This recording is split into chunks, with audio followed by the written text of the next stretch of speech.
Բարի առավոտ բոլորին։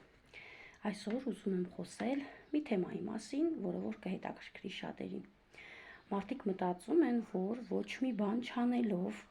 կամ ուրիշի ձեռքի տակը աշխատելով նրանք կարող են եւ ճանապարհորդել, եւ գումար խնայել, բայց շտապ եմ հիասթափեցնել, որ եթե մարդը չունի կողմնակի եկամուտ,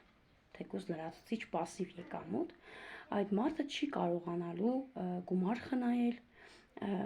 ճանապարհորդել իր հանգիստը վայելելու համար, որովհետև մարդը կարող է անդադ աշխատել, ուժասպառ լինել եւ էլ չկարողանալ գնալ եւ ուրիշի ձեռքի տակ աշխատել։ Դրա համար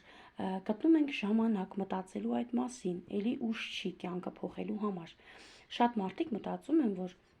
ուրիշի ձեռքի տակը աշխատելով իրանք կարան գումարներ խնայեն, բայց ասեմ մի հիասթափություն եւս ասեմ, որ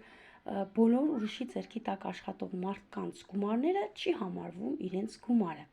Այո, չի համարվում, քանի որ այդ գումարը գալով մեր ձեռք, այդ գումարը արդեն մերը չի։ Մենք դրանով վճարում ենք կոմունալ ծախսեր, մենք դրանով առնում ենք օրինակի համար շորեր, հարստացնում ենք օրինակի համար խանութի տիրոջը, այդ գումարը եւս մերը չէ։ Բայց կա հնարավորություն, որ դու կարող ես քո եկամտից, այսինքն էլի աշխատես ուրիշի ձեռքի տակ, բայց ունենաս հետ դրած կողմնակի եկամուտ, պասիվ եկամուտ։ Ինչպես։ Շատ հետաքրքիր հարց էր։